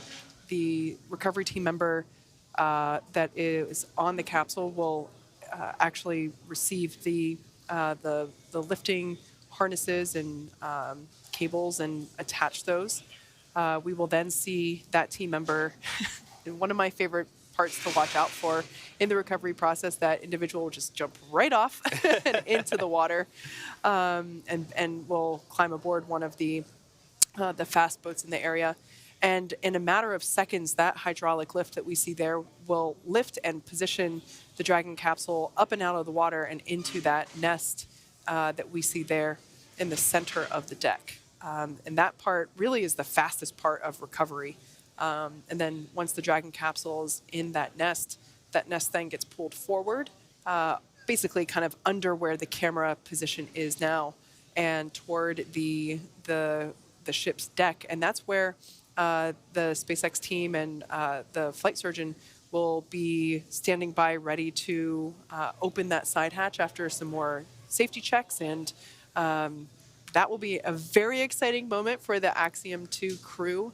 That will be with the reopening of that side hatch. Now, keep in mind, it's been closed since they took off from planet Earth 10 days ago. That side hatch has not been opened since before liftoff. So reopening that side hatch will be the first breath of Earth air, which in this case will be very humid and salty smelling, that they will have gotten in the last 10 days. I love how we're still in their mission. In fact, they went through extensive water rescue training just for this moment. The Axiom crews train on the water rescue, and AX-2 is no different. They had some pretty extensive water rescue training, so we're still in the mission. Yeah, so this is a great view. We can really get a good glimpse of the SpaceX team member that is on board the capsule as it spins a little bit there. Again, I volunteer for that position. Looks fun to me. Yeah, it's a really tough position to have. As I said, they train a lot for it. And it's tough because they are in a wetsuit. And when you think about it, they are soaking wet when they try to climb up on top of the Dragon capsule. Yeah. They climb aboard from after hopping in the ocean. So yeah, like I said, they're soaking wet. They are, everything's really slippery. And they have to know exactly where they can grab a hold of to safely do their job.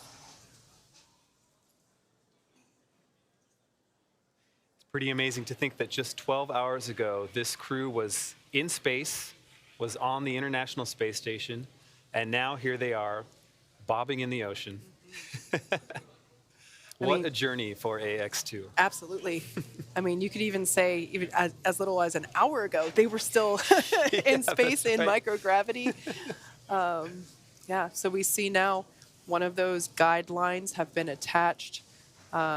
We can see them kind of orienting the capsule a little bit.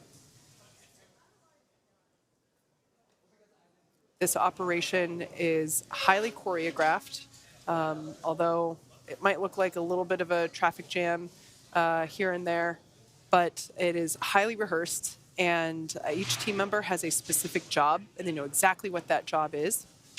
The recovery team practices both daytime and nighttime recoveries. Dragon, forward link transition complete. Dragon copy.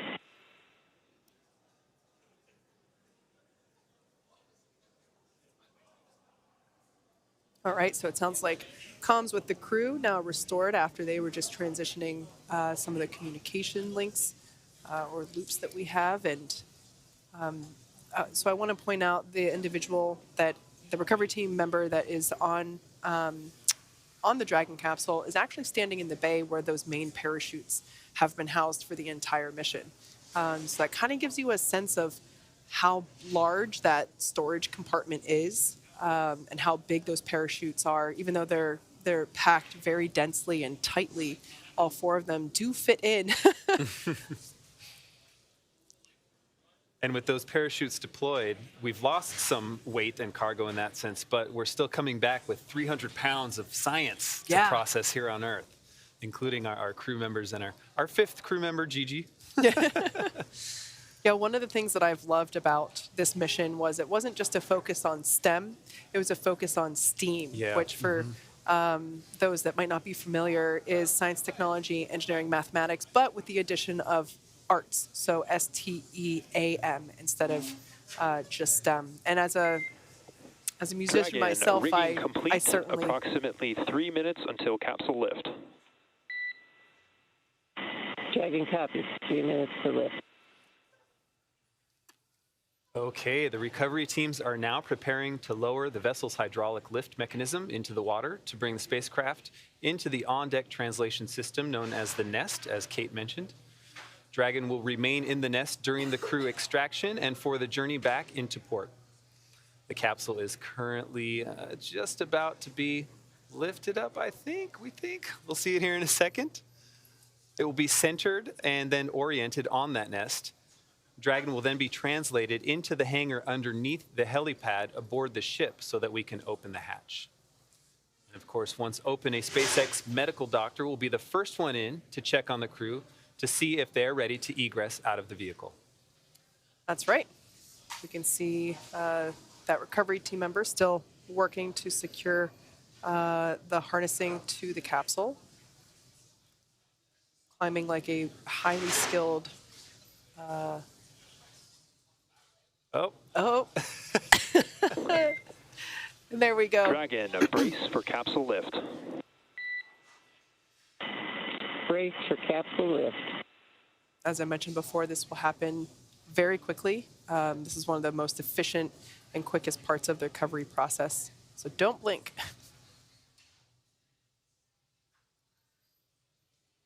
You can see the fast boat now clearing the way for the lift. That lift now underway.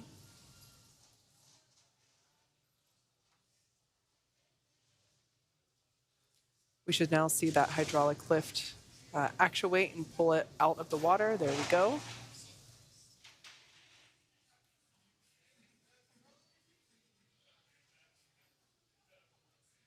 It's a pretty cool view there of the heat shield on the underside. That's the side of the capsule that was basically facing Earth during reentry. Those harnesses will now pull the bottom of the capsule, that heat shield, and align it for placement there in the nest. See some water sloshing around the bay where the main parachutes were held.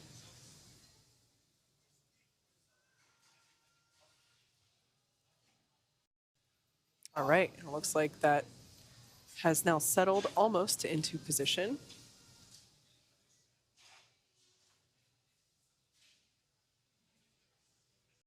I suppose the last dynamic movement of our cruise journey. Almost. Once the capsule is placed in the nest will then move forward. It's almost like it grows tiny legs that are invisible and just scampers out of the camera view. But that will be the true last movement of the capsule prior to that side hatch opening. We can see now the recovery team members who you'll note have donned or put on some respiratory equipment. So right now they are plugging. Dragon, welcome aboard the recovery vessel. Recovery personnel are completing final checks and stand by for translation to the egress platform. Dragon copies. So the reason that they're wearing respirators at the moment is that once the Dragon capsule has translated, as we just heard, to the platform on the inner side of the vessel, they will perform some additional hypergolic safety checks to ensure that there are no vapors or fumes remaining. But right now, we're actually just plugging up the thrusters to help ensure that none of those vapors will come out. And that's actually the deck where the Dragon capsule will slide into.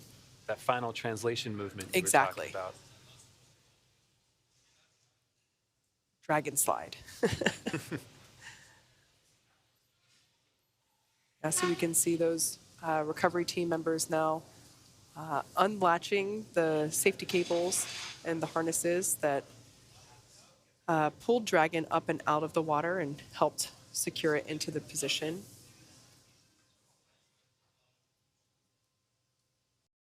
Now it's hard to see, but we can still see the windows of the Dragon capsule. They're a little dirty at this point, but those are the two circular shapes on either side of the side hatch. And then we can see up above the side hatch is where those drogue parachutes were located. Also where some of that additional safety harnessing that rigging is located. So once all of the service section Draco thrusters have been plugged, they are, and you can also kind of see some of it happening now. They're performing some of those hypergolic sniff checks.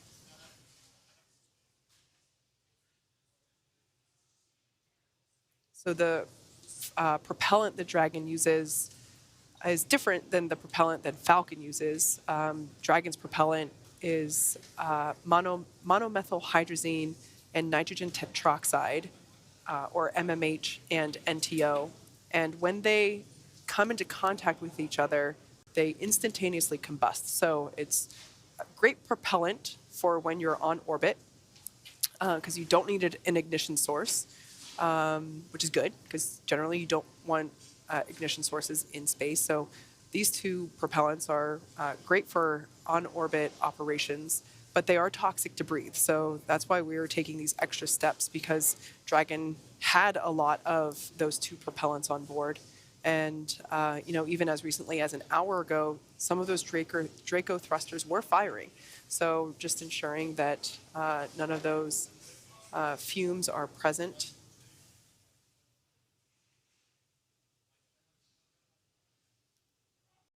I think we saw a thumbs up from someone doing those hypergolic checks as they were walking away.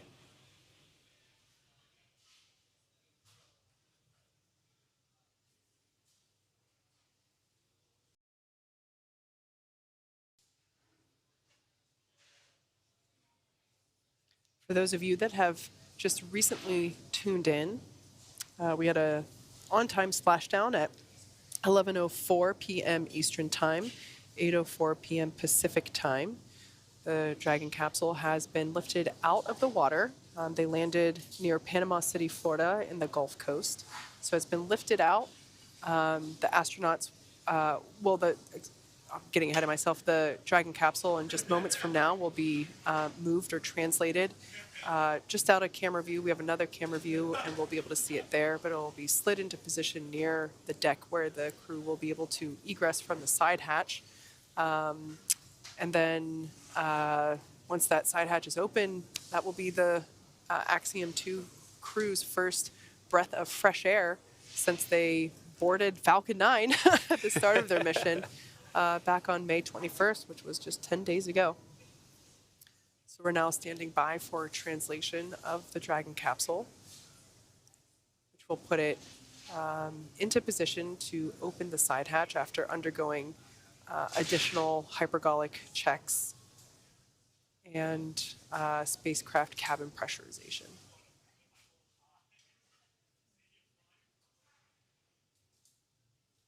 So before opening the side hatch, we have to make sure that the environment inside of the spacecraft equalizes or is the same with the outside environment.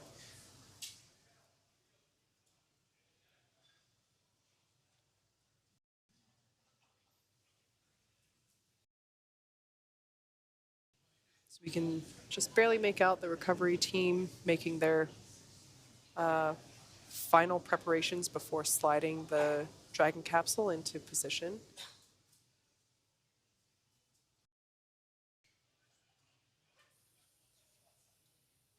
Recovery operations are, to me personally, really fascinating, or I should say re-entry and recovery, because it's a lot of, it goes really fast and then it goes really slow. So, all of the steps departing the International Space Station and we can see that the Dragon capsule is now being translated toward the forward end of the vessel's deck. Once again, this is our recovery vessel, Megan, which services our Gulf landing sites. Another camera view there, seeing it move into position. As I mentioned, all the recovery team members wearing those personal respirators to help ensure that if there are any remaining hypergolic fumes, that they don't come into contact with them, as they are right next to the capsule. beginning to spray down the capsule to try and flush out some of that salt water.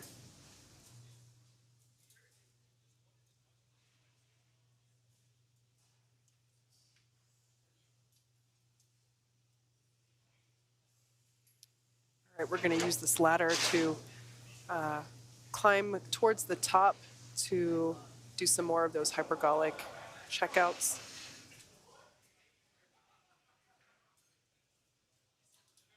As I mentioned before, that side hatch is where the Axiom 2 crew will egress from.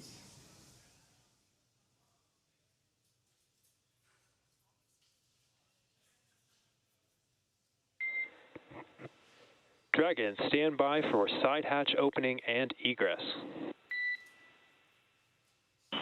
Dragon, standing by.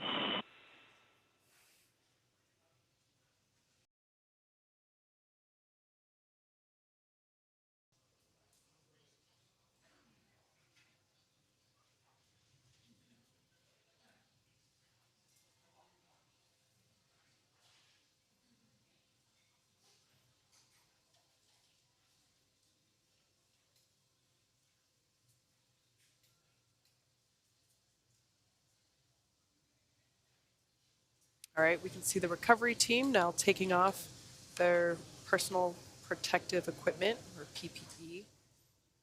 They can get rid of those respirators as the hypergolic checkouts have cleared.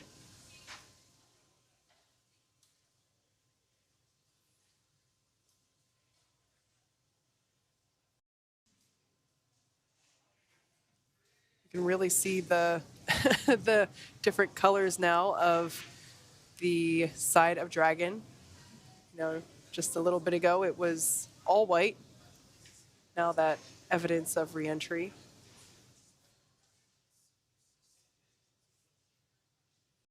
I always love being able to see the heat shield as the Dragon comes up and out of the water. All right, we can see that the recovery team is now opening the side hatch.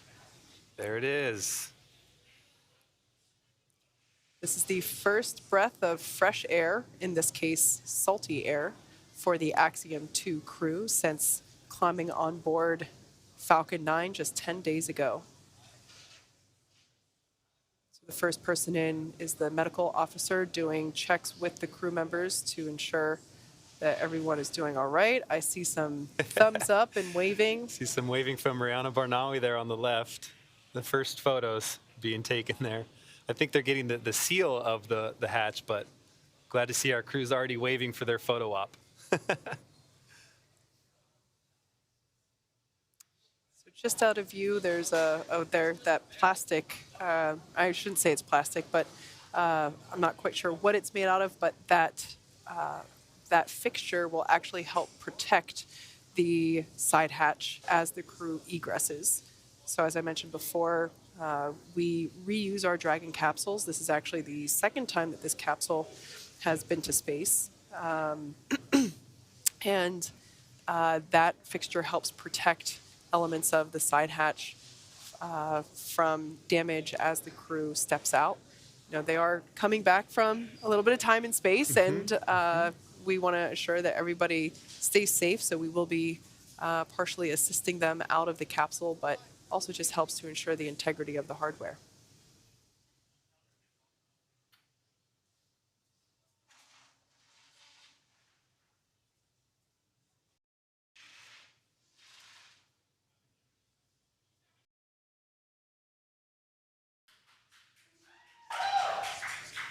All right, first view of our crew. AX-2, happy waves and holding hands all around. That's wonderful to see. Nearing 10 days on orbit, and the crew is nearly ready to egress through that side hatch.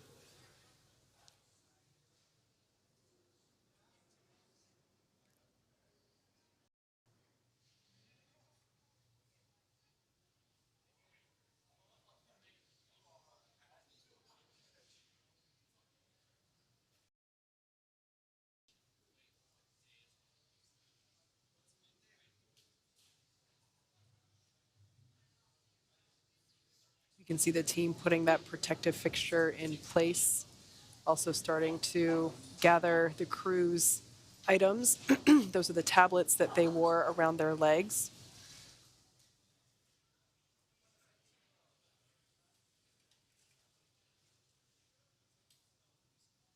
And we can see the folks on the edge, the left-hand side of your screen, following along with our procedures, documenting what is coming out of the capsule to make sure everything is accounted for.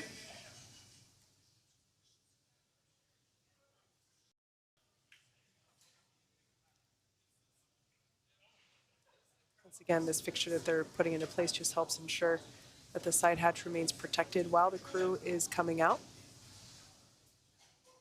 They used a similar fixture while the crew was ingressing as well. And that looks like one of the foot rests or boot rests coming off of one of the crew's seats.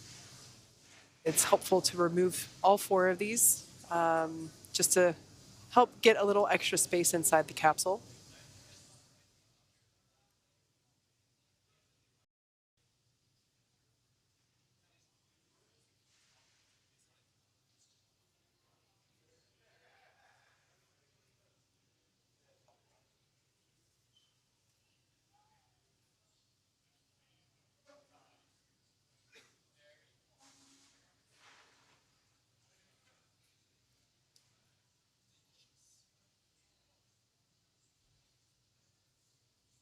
Right, we can see SpaceX recovery members there putting in place the slide that the Axiom 2 crew will utilize to make their way out of the capsule, or egress is exit.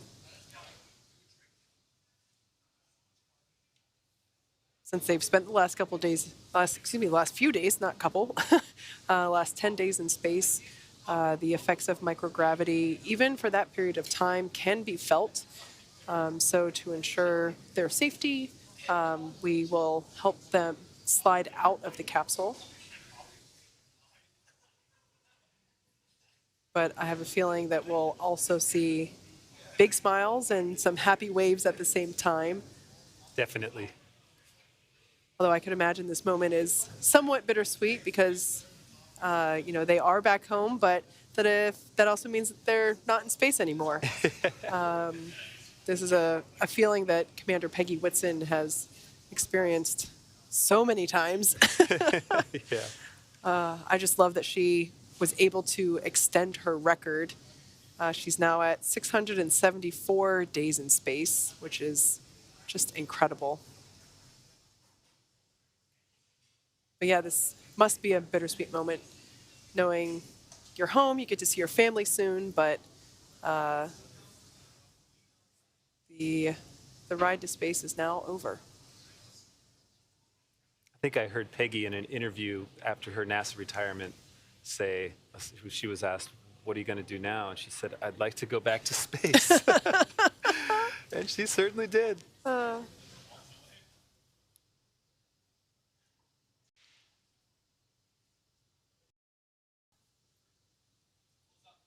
I'm sure the families of our AX-2 crew are eagerly awaiting this moment to see their loved one pop out of the side hatch.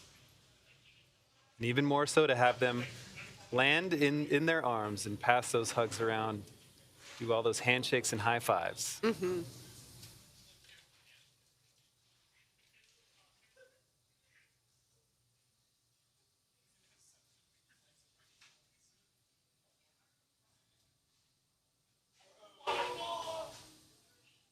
We're now standing by for crew egress, where they will make their way out of their seats and exit the Dragon capsule.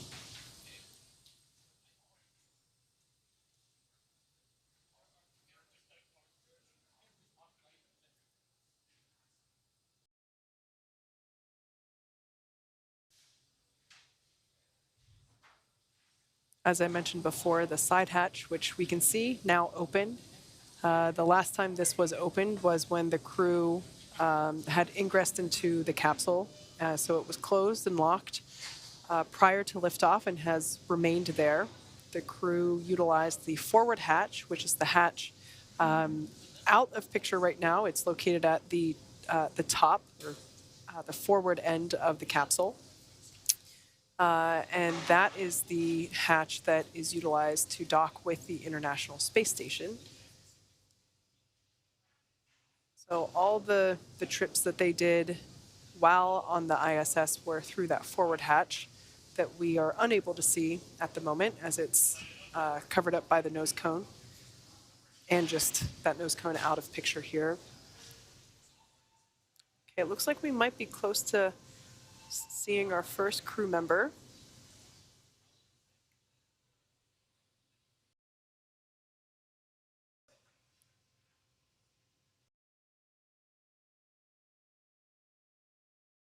Yes.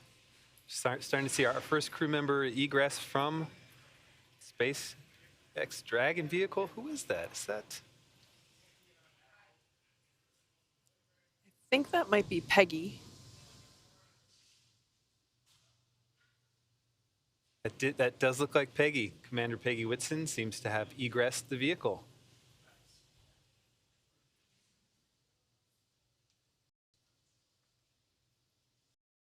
It's pretty impressive that she was able to, she had assistance standing up, but, basically just walked right off. That's really impressive. I'd say her vestibular system is pretty well trained at this point. Really set the bar high for everyone else coming after her. I wouldn't want to do that. All right, we got legs of our second crew member. If they're removing from the center, I'm going to wager that it's our pilot, John Schaffner, but we will see.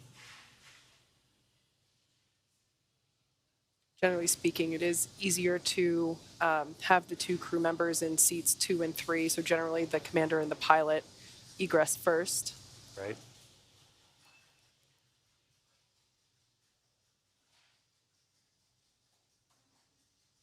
And that does look like our pilot, John Schaffner.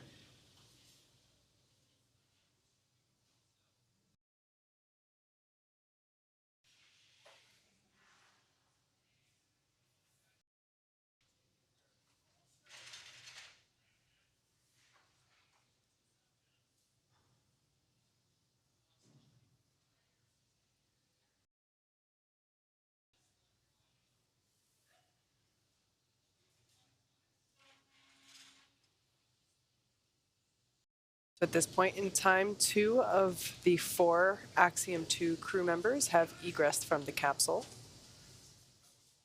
Standing by for egress of our 2 mission specialists. Now removing the footrests of those 2 other seats. Once again, this helps to make some additional room to move around and climb out. Or rather, slide out, I should say.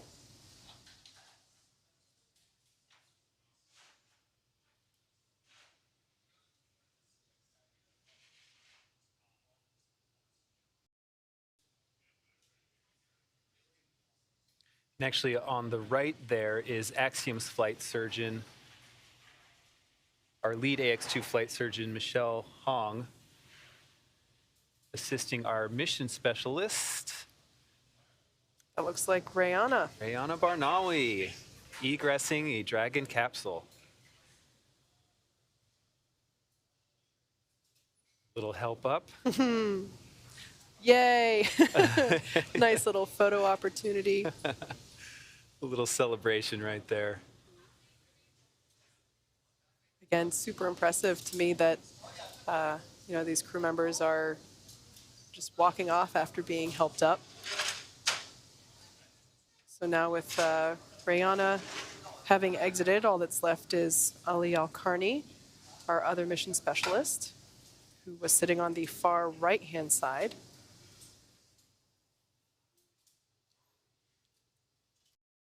And our flight surgeon, Michelle Hong, will actually be accompanying our crew all the way back to Houston, keeping an eye on them the whole time.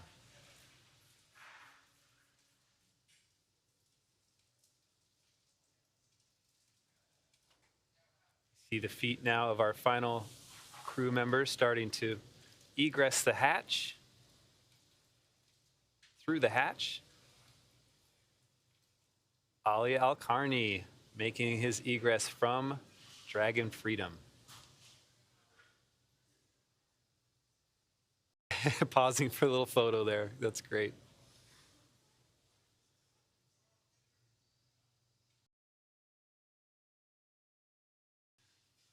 Well, this crew looked like all smiles coming out of that capsule. And now that our crew are safely back home on Earth and getting the first checkouts by our medical team on board, we're going to wrap up our live coverage of their historic return. For those of you that didn't have a chance to follow along, the AX-2 crew lifted off from Launch Pad 39A on Sunday, May 21st, and arrived at the International Space Station about 15 and a half hours later, which marked Dragon's fastest launch to docking time for a human spaceflight mission. They spent a total of 10 days in space, 8 days on the ISS before undocking just over 12 hours ago. And more recently, at 8:04 p.m. Pacific time, they splashed down off the coast of Florida at Panama City, just in time to celebrate 3 years of human space flights for SpaceX, marking 3 years since the launch of DM2. That's so great. And what an incredible journey this has been. Next up, they'll catch a helicopter flight back to shore, where they will transfer to a waiting aircraft ready to take them to Houston. And there we have it. AX-2 is officially home, back on Earth. Congratulations to the second ever private mission to the International Space Station. Mission complete. If it was your first time here, make sure you engage that subscribe button to never miss another live launch coverage, docking, undocking, or return to Earth right here on the launch pad, as well as our space news updates and exclusive one-on-one interviews. We are counting down for a couple more launches coming up here in the next few days. Starlink 2-10 and another SpaceX Dragon heading up to the ISS with SpaceX CRS-28 launching on June 3rd. But from TLP Network Space Coast Studio, my name is Zach. We'll see you next time. Bye-bye.